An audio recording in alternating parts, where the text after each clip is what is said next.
Hi friends, అందరికీ నమస్కారం. Welcome back to our channel. ఈ వీడియోలో మీకోసం Srinidhi credit cooperative federation limited నుంచి ఒక నోటిఫికేషన్ విడుదలైందండి. దానికి సంబంధించిన వివరాలన్నీ కూడా మనం ఈ వీడియోలో చూస్తాం. కంప్లీట్ డీటెయిల్స్ అన్నీ కూడా మీకు వివరంగా క్లీన్గా ఎక్స్ప్లెయిన్ చేస్తానండి. ఇది వచ్చేసి గవర్నమెంట్ ఆఫ్ తెలంగాణకు సంబంధించినటువంటి సంస్థ, పనిచేసేటటువంటి సంస్థ అండి. ఇందు నుంచి there are different multiple job options కోసం వాళ్ళు నోటిఫికేషన్స్ అన్నీ విడుదల చేశారు. కానీ మెయిన్గా వచ్చేసి ఇందులో అసిస్టెంట్ మేనేజర్ సంబంధించినటువంటి నోటిఫికేషన్ని నేను మీకు కంప్లీట్ డీటెయిల్స్ అన్ని కూడా ఎక్స్ప్లెయిన్ చేస్తాను. కాబట్టి ఎక్కడ కూడా స్కిప్ చేయకుండా మీరు చూడొచ్చు. ముందుగా ఇది అఫీషియల్ వెబ్సైట్ అండి. దాంట్లో మీరు ఇక్కడ చూస్తే notification for recruitment of assistant managers of field operations in Srinidhi అనేది ఉంది. ఇక్కడ మీరు క్లిక్ చేసినా పర్వాలేదు, లేదంటే మీరు అదర్స్లోకి వెళ్ళేసి మీరు కెరియర్స్ని మీరు క్లిక్ చేసేది ఉంటే మీకు నోటిఫికేషన్స్ ఏవైతే ఉన్నాయో అవన్నీ కూడా డీటెయిల్స్ మీకు కనిపిస్తాయి. ఇప్పుడు మనకు కరెంట్గా 1, 2, 3 ఈ 3 నోటిఫికేషన్స్ అనేవి యాక్టివ్గా ఉన్నాయి. మనం ఇప్పుడు ఈ వీడియోలో డిస్కస్ చేసేటటువంటిది 9th మే రోజు రిలీజ్ అయినటువంటి నోటిఫికేషన్ ఏదైతే ఉందో అసిస్టెంట్ మేనేజర్స్ కోసం సంబంధించిన ఫీల్డ్ ఆపరేషన్ సంబంధించినటువంటి నోటిఫికేషన్ గురించి ఈ వీడియోలో మనం చూస్తాము. ఈ నోటిఫికేషన్ మీరు క్లిక్ చేస్తే ఈ విధంగా మీకు నోటిఫికేషన్ అనేది ఓపెన్ అవుతుంది. ఇది 9th 5కి ఓపెన్ చేశారు, అంటే విడుదల చేశారు. ఎవరైతే ఫస్ట్ టైం నా ఛానల్ని చూస్తున్నారో, విజిట్ చేశారో అండ్ ఇప్పటివరకు అయితే సబ్స్క్రైబ్ చేసుకోలేదో వారందరికీ ఒక రిక్వెస్ట్ ఏంటంటే నా ఛానల్ని సబ్స్క్రైబ్ చేసుకోండి. అండ్ పక్కన ఉన్న బెల్ ఐకాన్ని మీరు క్లిక్ చేసి పెట్టుకుంటే మీకు నేను చేసే వీడియోస్ అన్నీ కూడా నోటిఫికేషన్ ద్వారా వస్తుంది.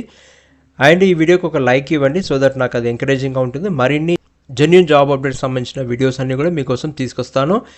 అండ్ అలాగే ఈ వీడియోని ఖచ్చితంగా మీ ఫ్రెండ్స్ అండ్ ఫ్యామిలీ మెంబర్స్లో కూడా షేర్ చేయండి. ఎవరైతే మీకు తెలిసిన వాళ్ళు జాబ్కి వాళ్ళు సూటబుల్ అవుతారంటే వారికి కూడా షేర్ చేయండి. వాళ్ళు చూడకపోయేది ఉంటే వారికి షేర్ చేసింది. అండ్ కామెంట్ సెక్షన్లో మీకు ఏమైనా డౌట్స్ ఉంటే కూడా మీరు కామెంట్స్లో ఖచ్చితంగా చేయొచ్చు. ఇక మనం వీడియోలో చూసుకుంటే నోటిఫికేషన్ సంబంధించిన డీటెయిల్స్ చూసుకుంటే కొంచెం పెద్దగా ఉన్నా కానీ క్లియర్గా అన్ని డీటెయిల్స్ చెప్తాను. ఎక్కడ స్కిప్ చేయకండి, లేదంటే మీరు కొన్ని డీటెయిల్స్ మిస్ అయ్యే ఛాన్సెస్ ఉంటాయి. నోటిఫికేషన్ చూసుకుంటే recruitment of assistant managers for field operations, number of vacancies 123 సంబంధించినటువంటి నోటిఫికేషన్ విడుదల చేశారు ఫిల్అప్ చేయడానికి ఈ పొజిషన్స్ని. ఇక Srinidhi credit cooperative federation limited అనేది తెలంగాణకు సంబంధించినటువంటిది under Telangana state cooperative societies act కింద పనిచేసేటువంటి సంస్థ అండి. ఇది రిజిస్టర్డ్ ఆఫీస్ వచ్చేసి హైదరాబాద్లో ఉంటుంది. శ్రీనిధి వాళ్ళు inviting applications from the eligible candidates, both female and male applicants ఈ పొజిషన్స్కి అప్లై చేసుకోవచ్చు. వారందరూ కూడా అసిస్టెంట్ మేనేజర్స్ ఉంటుంది. ఇది ఫీల్డ్ లెవెల్స్లో ఉంటుంది. అండ్ పనిచేయాల్సింది ఏంటంటే డిస్ట్రిక్ట్స్ ఆఫ్ తెలంగాణ స్టేట్లోనే మాత్రమే ఈ పొజిషన్స్ని ఫిల్అప్ చేయడానికి వారి నోటిఫికేషన్ విడుదల చేశారు. ఇక స్టార్ట్ డేట్ అనేది, పేమెంట్ ఆఫ్ ఫీజ్ అనేది చూసుకుంటే 9th మే 2026 వరకు స్టార్ట్ అవుతుంది. అండ్ 29th మే 2026 నుంచి లాస్ట్ డేట్ ఉంటుందని చెప్తున్నారు. ఇక start date for payment of fee online applications అనేది వచ్చేసి 9th మే నుంచి స్టార్ట్ అయిందండి. And last date for the payment of fee and application close అయ్యే డేట్ వచ్చేసి 29th మే 2026 వరకు మాత్రమే ఉంటుంది. కానీ మీరు వెంటనే ఎలిజిబిలిటీ క్యాండిడేట్స్ ఉన్నారు ఎవరైతే ఉన్నారో లాస్ట్ డేట్ వరకు వెయిట్ చేయకుండా వెంటనే అప్లై చేయండి. ఇక అప్లికెంట్స్ మాత్రం ఓన్లీ ఆన్లైన్ ద్వారానే మాత్రమే అప్లై చేయాల్సి ఉంటుంది. అది కూడా ప్రిస్క్రైబ్ ఫార్మాట్లోనే అప్లై చేయాల్సి ఉంటుందని చెప్తున్నారు. ఇది వచ్చేసి apply online to institute of banking personal selection, IBPS నుంచి పోర్టల్ నుంచి వారు శ్రీనిధి వెబ్సైట్లో ఇచ్చినటువంటి లింక్ ద్వారా మీరు అప్లై చేసుకోవాల్సి ఉంటుందని చెప్పేసి వారు మెన్షన్ చేశారు. ఇక ఏవైతే కార్జెండం కానీ రివిజన్స్ ఏమున్నా కానీ శ్రీనిధి వెబ్సైట్లో ప్రచురించబడతాయి. అవి మీరు కంప్లీట్గా ఎప్పటికప్పుడు వెబ్సైట్ని ఫాలో అవుతూ చూసుకోవాల్సి ఉంటుంది. ఇక శ్రీనిధి సంబంధించిన అఫీషియల్ లింక్ ఏదైతుందో ఆ లింక్ నోటిఫికేషన్లో వారు ఇచ్చేశారు. మీరు అక్కడ కూడా క్లిక్ చేసుకొని చూసుకోవచ్చు. ఇందులో ఒక మెయిన్ ఇంపార్టెంట్ పాయింట్ ఏంటంటే ఏవైతే పొజిషన్స్ 123 రిలీజ్ చేశారో అందులో 10% ఆఫ్ పొజిషన్స్ అనేది మాత్రము వాళ్ళు సెల్ఫ్ హెల్ప్ గ్రూప్స్కి రిజర్వ్ చేశారండి. స్ట్రిక్ట్లీ ఫర్ సెల్ఫ్ హెల్ప్ గ్రూప్స్కి మాత్రం రిజిస్టర్ చేశారని చెప్తున్నారు. అండ్ ఆ self help groups category must not be defaulters in repayment to the Srinidhi or any of the బ్యాంక్స్కి వాళ్ళు డిఫాల్టర్స్ అనేది ఉండదు. క్వాలిఫికేషన్స్ అనేది చూసుకుంటే బ్యాచిలర్ డిగ్రీ ఉండాలండి. అది కూడా 65% ఆఫ్ మార్క్స్ ఓసీ వారు, 60% marks in case of BC and 55% marks in case of SC ST and PWBD వారు ఉండాలి. అండ్ వారికి కంప్యూటర్కి సంబంధించినటువంటి నాలెడ్జ్ మాత్రం మ్యాండేటరీగా ఉండాలని చెప్తున్నారు. ఇక ఏజ్ లిమిట్ అనేది చూసుకుంటే 25 నుంచి 30 years అనేది ఉంటుంది అండి. ఇక అప్పర్ ఏజ్ లిమిట్ అనేది చూసుకుంటే as per rules of government rules and regulations ప్రకారంగా ఏజ్ రిలాక్సేషన్ అనేది బీసీ వారికి 3 years ఇస్తున్నారు. 5 years అనేది ఎస్సీ ఎస్టీ పీడబ్ల్యూబీడీ వరకు ఉంటుంది. ఇంకొక ముఖ్యమైన గమనిక ఏంటంటే వారు must able to speak, read and right in Telugu and ఇంగ్లీష్లో ఖచ్చితంగా ఉండాలి. ఇక క్యాండిడేట్ ఎవరైతే అప్లై చేస్తున్నారో వారు నేటివ్ ఆఫ్ తెలంగాణ స్టేట్ వారికి మాత్రమే ఈ పొజిషన్స్కి అప్లై చేసుకోవడానికి అర్హులు. The candidate has to declare the native mandal in the application. వారి యొక్క నేటివ్ మండల్ ఏదైతే ఉందో దాన్ని ఖచ్చితంగా వారు డిక్లేర్ చేయాల్సి ఉంటుంది. అండ్ ఇది ఒక ఫీల్డ్ ఆపరేషన్స్ కాబట్టి మేజర్గా 20 days అనేది వాళ్ళు టూర్లోనే ఉండాల్సి ఉంటుంది. అలాంటి వారే ఈ పొజిషన్స్కి అప్లై చేసుకోండి. అండ్ వారికి 2-wheeler అనేది ఉండాలి, ఒక వ్యాలిడ్ డ్రైవింగ్ లైసెన్స్ అనేది ఉండాలి. ఒకవేళ లేకున్నా కానీ వారు జాబ్లో సెలెక్ట్ అయ్యి జాయిన్ అయిన తర్వాత కూడా వితిన్ 2 months లోపు, నాట్ మోర్ దెన్ 3 months లోపు వారు వెహికల్ అనేది తీసుకోవాల్సి ఉంటుంది. అండ్ క్యాండిడేట్స్ ఎవరైతే ఉన్నారో without vehicle and driving license ఉంటారో వాళ్ళది డిస్కంటిన్యూ అనేది చేయడం జరుగుతుందని చెప్తున్నారు. ఎవరైతే ఇప్పుడు కరెంట్లీ ప్రజెంట్ చేస్తున్నారో వారు రిలీవింగ్ సర్టిఫికేట్ అనేది ప్రొడ్యూస్ చేయాల్సి ఉంటుంది సెలెక్టెడ్ క్యాండిడేట్స్ ఎవరైతే ఉన్నారో. ఇక నేటివ్ సర్టిఫికేట్ ఎవరైతే ఇష్యూ చేస్తారో వారు ఖచ్చితంగా ఎంఆర్ఓ నుంచి మాత్రమే నేటివ్ సర్టిఫికేట్ తీసుకునేదే కన్సిడర్ చేస్తారు. And eligible candidates to apply for the vacant position in their native district only. ఎవరైతే ఏ డిస్ట్రిక్ట్ సంబంధించిన నేటివ్ ఉంటుందో వారు మాత్రమే ఆ డిస్ట్రిక్ట్లో ఉన్న పొజిషన్స్కి అప్లై చేసుకోవడానికి ఉంటుంది. వేరే డిస్ట్రిక్ట్స్కి మాత్రం అప్లై చేస్తే కన్సిడర్ చేయరని చెప్పేసి వారు మెన్షన్ చేశారు. ఇది నేచర్ ఆఫ్ జాబ్ చూసుకుంటే మాత్రం ఇది గవర్నమెంట్ జాబ్ కాదండి, ఇది పర్మనెంట్ జాబ్ కాదు. ఇవన్నీ కూడా కాంట్రాక్చువల్ బేసిస్ ఉన్నటువంటి పొజిషన్స్ అండి. వారికి సెలెక్ట్ అయిన వారికి ఒక 1 year అనేది ప్రొబేషన్ అనేది ఉంటుంది. దాని తర్వాత కాంట్రాక్ట్ బేసిస్ అనేది 5 years వరకు ఎక్స్టెన్షన్ ఉంటుంది. అది కూడా డిపెండింగ్ ఆన్ ద ఇయర్లీ బేసిస్లో వారి యొక్క పర్ఫార్మెన్స్ అండ్ రివ్యూస్ ద్వారా జరగడం జరుగుతుంది. It is a completely field work అండి. Candidate should operate from their allotted headquarters or visit MS కానీ TLFs and VOs and self groups ఏవైతే ఉన్నాయో ఆ ఆఫీస్ నుంచి మాత్రమే విజిట్ చేయడం అనేది జరుగుతుంది. దాంతో పాటుగా వారు కాషన్ డిపాజిట్ అనేది కూడా సెలెక్టెడ్ క్యాండిడేట్స్ ఇవ్వాలి.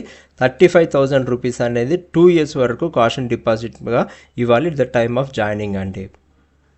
ఇక గ్రాస్ శాలరీ ఎంత వస్తుందని చూసుకుంటే అసిస్టెంట్ మేనేజర్స్కి వచ్చేసి మొత్తం అన్నీ కలుపుకొని వారికి వచ్చే salary, fixed allowances, travel allowances, variable pay ఉన్నా కానీ vehicle maintenance allowances, daily allowances అన్నీ కలుపుకొని, డైలీ అలవెన్సెస్ అనేది వచ్చే దాంట్లో కలుపుకోకుండా చూసుకుంటే మొత్తంగా 33,960 రూపాయలు అనేది పర్ మంత్ అనేది వస్తుంది. డైలీ అలవెన్సెస్ ఈజ్ డిఫరెంట్ మళ్ళీ ఉంటుంది కాబట్టి అది ఎన్ని రోజులు పనిచేస్తారో దాన్ని బట్టి, టూర్ చూసుకుంటారో దాన్ని బట్టి ఆధారపడి ఉంటుంది. ఇక mode of filling of online application అనేది చూసుకుంటే కంప్లీట్లీ ఆన్లైన్లో మాత్రమే చేయాల్సి ఉంటుంది.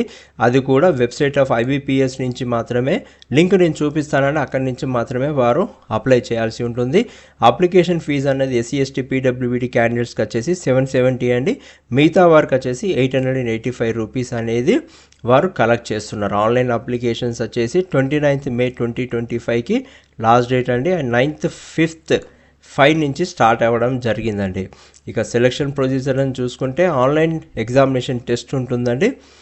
ఆన్లైన్ టెస్ట్ ఎగ్జామ్లో వారు వచ్చేసి 4 subjectsలో name of the test quantitative aptitude, reasoning, English language and general awareness including banking సంబంధించిన క్వశ్చన్స్ అడుగుతారు. మొత్తం ఒక్కొక్క పేపర్లో 25 questions ఉంటుంది. టోటల్గా 100 marks అనేది ఉంటుంది. అండ్ మ్యాక్సిమం మార్క్స్ అనేది 100 marks ఉంటుంది. దాని యొక్క డ్యూరేషన్ వచ్చేసి 90 minutes అనేది ఉంటుంది. టెస్ట్ అనేది ఇంగ్లీష్లో మాత్రమే ఉంటుంది. పెనాల్టీ ఫర్ ద రాంగ్ ఆన్సర్స్కి ఉంటుంది. 25% ఆర్ 1/4 ఆఫ్ ద పెనాల్టీ అనేది పడుతుంది. కాబట్టి మీరు కాన్ఫిడెన్స్ లేనటువంటి క్వశ్చన్స్ మాత్రం అటెండ్ చేసేటప్పుడు చాలా జాగ్రత్తగా ఉండాల్సి ఉంటుంది మీకు. ఎందుకంటే నెగిటివ్ మార్కింగ్ పడితే మీ మెరిట్ అనేది తగ్గిపోవడం జరుగుతుంది. కాబట్టి ఇక applicant shall be required to qualify in each test of the online examination. అంటే ఎవరైతే క్వాలిఫై అవుతారో వారికి మాత్రమే సెలక్షన్ అనేది జరుగుతుంది. అది కూడా మెరిట్ బేసిస్లోనే జరుగుతుందని చెప్పేసి వారు మెన్షన్ చేశారు నోటిఫికేషన్లో. Online examination will be short listed for selection in the order of merit rank obtained by them another respective కేటగిరీలో. ఇక ఎగ్జామినేషన్ సెంటర్స్ చూసుకుంటే మొత్తంగా 10 ఎగ్జామినేషన్ సెంటర్స్ అనేది ఉన్నది. ఈ ఎగ్జామినేషన్ సెంటర్స్లో నుంచే ఎగ్జామ్ అనేది కండక్ట్ జరుగుతుంది. ఎలా అప్లై చేయాలి అంటే మీకు ముందుగా నేను చూపించాను కదా, వెబ్సైట్కి అఫీషియల్ వెబ్సైట్కి వెళ్ళిన తర్వాత మీరు ఇక్కడ చూసుకుంటే అఫీషియల్ కెరియర్స్ అనే ట్యాబ్ని మీరు క్లిక్ చేస్తే మీకు వచ్చేసి ఈ విధంగా నెక్స్ట్ విండో అనేది ఓపెన్ అవుతుంది కదా. ఇక్కడ మీకు అప్లై బటన్ అనేది ఉంది. దీన్ని మీరు క్లిక్ చేస్తే మాత్రం మీకు వచ్చేసి ఈ విధంగా ఓపెన్ అవుతుంది. రిజిస్ట్రేషన్ చేసుకోవాల్సి ఉంటుంది. First click here to new registration అనేది చేసుకోవాలి మీరు. ఇది చేసుకున్న తర్వాతనే మీరు అప్లికేషన్ అనేది ఫిలప్ చేయాల్సి ఉంటుంది. మీ డీటెయిల్స్ అన్నీ కూడా ఫిలప్ చేసేసి సబ్మిషన్ చేయాల్సి ఉంటుంది. ఫస్ట్ వచ్చి రిజిస్ట్రేషన్ ఆఫ్ ద అప్లికెంట్ ఉంటుంది, తర్వాత filling required details in online అప్లికేషన్స్లో చేయాల్సి, తర్వాత స్కానింగ్ అండ్ అప్లోడింగ్ డాక్యుమెంట్స్ చేసిన తర్వాత సబ్మిషన్ ఆఫ్ ఆన్లైన్ అప్లికేషన్ చేయాల్సి ఉంటుంది. తర్వాత పేమెంట్ ఆఫ్ ఫీజు అనేది చేయాల్సి ఉంటుంది.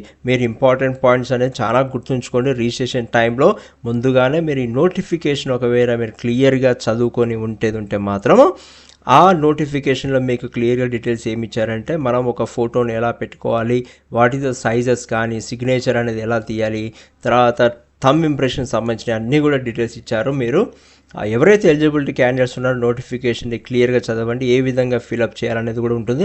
ఇంకొక ముఖ్యమైన విషయం ఏంటంటే మీరు email ID and mobile number ఏదైతే ఇస్తున్నారో అది కంప్లీట్గా యాక్టివ్ ఉండాలి. ఈ ప్రాసెస్ అంతా కంప్లీట్ అయ్యే వరకు యాక్టివ్గా ఉండాలి. మీరు మీ personal email ID and mobile number ఇవ్వండి, మీకు సంబంధించిన వారిది ఎవరిది కూడా ఇవ్వకండి. ఎందుకంటే ఎటువంటి కమ్యూనికేషన్ అయినా కానీ మీ యొక్క వ్యాలిడ్ ఈమెయిల్ ఐడికి మాత్రమే వస్తుంది. అంటే డౌన్లోడ్ కాల్ లెటర్స్ ఏవైతే ఉన్నాయో వస్తున్నాయని చెప్పడానికి కూడా ఈమెయిల్ ఐడికే, రిజిస్టర్డ్ ఈమెయిల్ ఐడికే వారు పంపించడం జరుగుతుంది. ఇలాంటివి మనం మిస్ అవ్వకుండా ఉండాలి అంటే మాత్రం మీరు చాలా జాగ్రత్తగా ఉండండి.